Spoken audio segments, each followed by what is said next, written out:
Hi everyone. तो इस video में हम लोग क्लास 10th के ज्योग्राफी का एक चैप्टर है एग्रीकल्चर, उसके कुछ इंपॉर्टेंट एमसीक्यूज़ को देखेंगे। जैसा कि आप लोग जानते हैं कि इस बार की जो परीक्षा है उसमें 20 नंबर का एमसीक्यू क्वेश्चन पूछा जाएगा। तो उसको मद्देनज़र रखते हुए मैंने इस बार कुछ चैप्टर जो कि बचे हुए हैं जिसका एमसीक्यू अपलोडेड नहीं है उसको अपलोड करने का फैसला लिया है। तो आइए शुरू से शुरू करते हैं। पहला क्वेश्चन है, which of the following is not correct about plantation farming. Plantation farming के बारे में कौन सी बात सही नहीं है। आप जानते हैं कि प्लांटेशन में एक सिंगल क्रॉप उगाया जाता है, ये सही बात है। प्लांटेशन में एग्रीकल्चर और इंडस्ट्री को जोड़ दिया जाता है, ये भी सही बात है। प्लांटेशन में ज़्यादा बड़ा एरिया को कवर करते, ये भी सही बात है। चौथी बात है कि फार्मर्स लोग जो है पेड़ पौधे को काटते हैं, जलाते हैं ताकि अनाज उपजा सके और सारा फूड क्रॉप उगा पाए।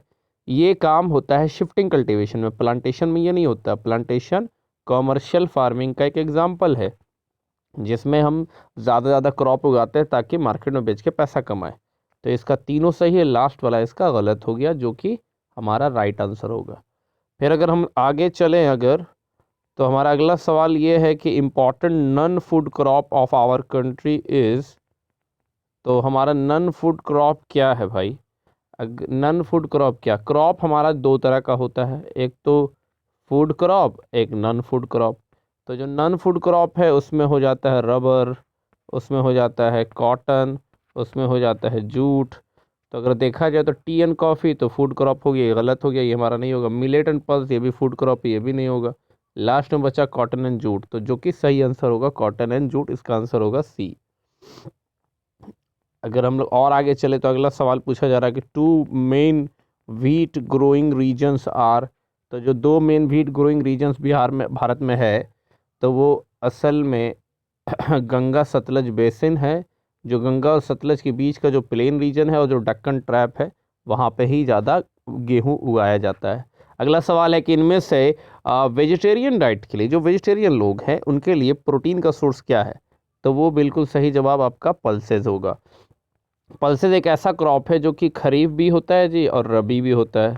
पल्सेज एक लिगुमिनस क्रॉप है और इससे मतलब कि कहने का मतलब ये है कि इसके जड़ में राइजोबियम नाम का बैक्टीरिया होता है जिसका यूज करके आप नाइट्रोजन फिक्सेशन करते हैं, इसलिए इसको दूसरे क्रॉप के साथ भी उगा सकते हैं आप।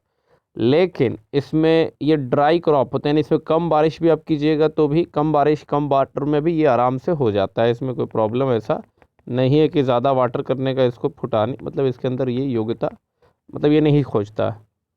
अब देखिए पल्सेस के बारे में कौन सी बात सही नहीं है, तो ये रबी खरीफ में दोनों में ग्रोन होता है तो ये सही बात है। लेगुमिनस क्रॉप है, सही बात है। रोटेशन करते हैं, ये भी सही बात है। इंटेंसिव इरिगेशन फैसिलिटी चाहिए तो बिल्कुल भी नहीं चाहिए। अब अगला सवाल ये आता है कि कॉफ़ी जो है इसको हमने कल्टीवेशन किया है तो सबसे पहले कॉफ़ी कहाँ उगाना शुरू किया था? हाँ, पीना तो घर में शुरू किया है लेकिन कॉफ़ी कल्टीवेशन शुरू किया है बाबा बुदान हिल में, बाबा बुदान हिल्स। तो बाबू लोग ध्यान से सुनो, ये बाबा बुधान हिल्स है कर्नाटका में। आपके सबसे ज़्यादा कॉफ़ी का कल्टीवेशन किया जाता है और कॉफ़ी के साथ साथ चाय का कल्टीवेशन ज़्यादा कहाँ होता है? चाय का होता है आसाम में।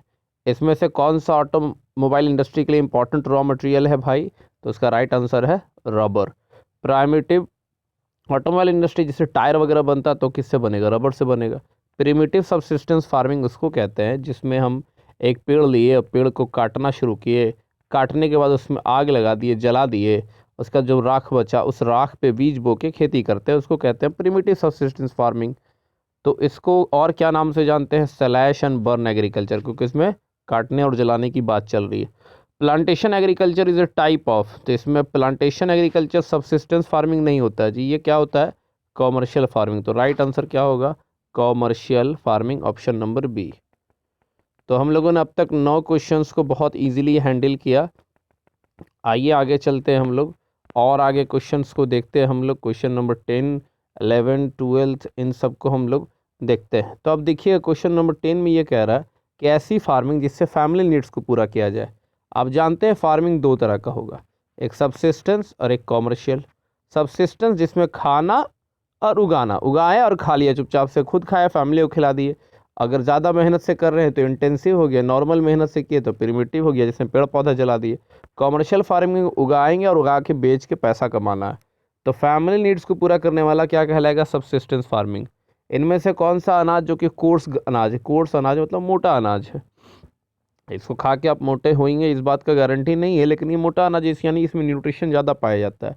ज्वार, बाजरा, रागी, ये तीनों का तीनों इसमें है, तो ये ऑल ऑफ दीज हो जाएगा।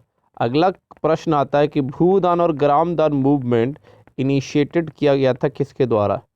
तो ये बहुत बड़ा मूवमेंट है जिसमें विनोबा भावे, एक जो गांधी जी के स्टूडेंट है, एक बार रास्ते में जा रहे थे गांधी जी की बातों को फैलाते हुए, तो एक आदमी खड़ा हुआ और बोला कि गांधी जी की सारी बातें तो बहुत अच्छी है और मैं आपकी बातों से सहमत हूँ, लेकिन भूखे पेट तो भजन नहीं होता भाई साहब, हमारे पास तो ज़मीन ही नहीं है।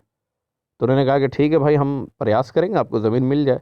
तभी उनमें से एक आदमी खड़ा हुआ और उसने कहा मैं भूदान के लिए तैयार हूँ, और उसने अपनी बहुत सारी ज़मीन बांट दी। एक ऐसे दौर में इसकी प्रासंगिकता और बढ़ जाती है जब ज़मीन के लिए लोग भाई भाई से लड़ जाते हैं। यहाँ कई ऐसे लोग थे जिन्होंने ज़मीन दान कर दी, ग्राम दान, गांव का गांव दान कर दिया।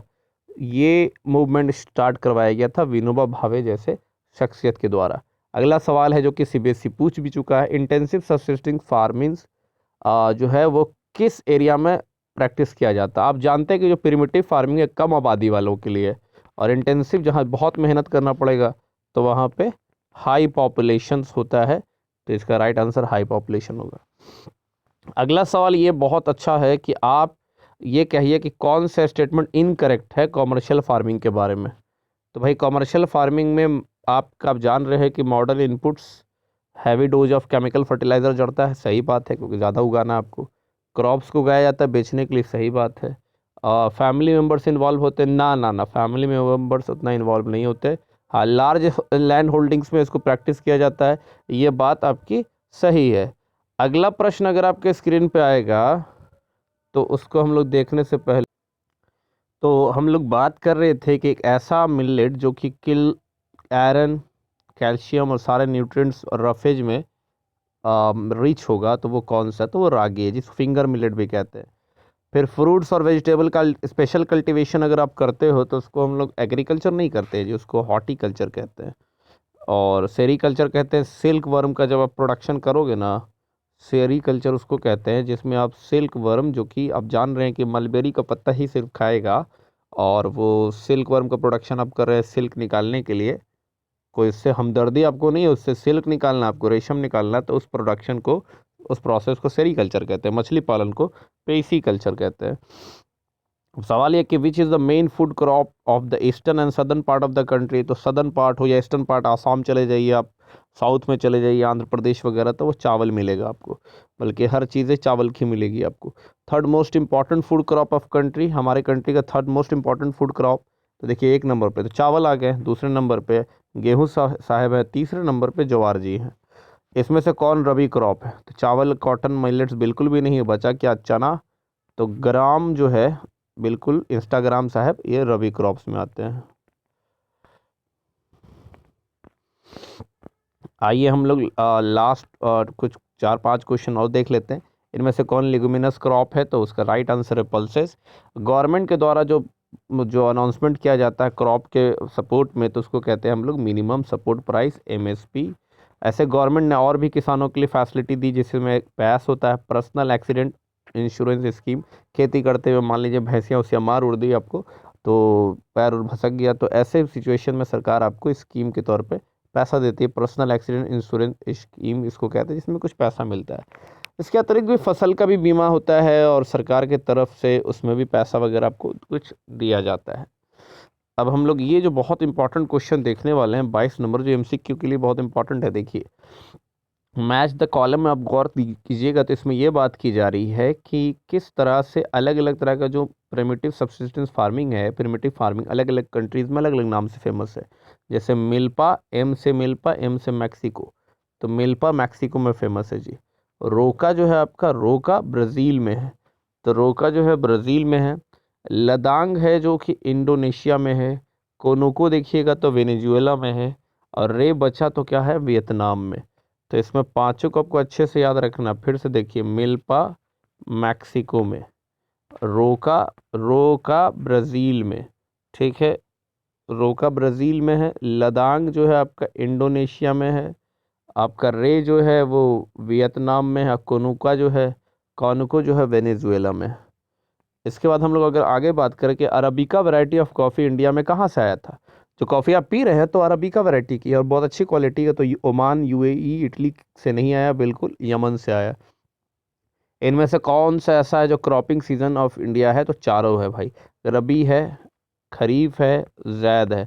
जैद में गर्मी में जैसे कि कुकुम्बर, वाटरमेलन, वाटर का मिलन होगा, मस्क मिलन।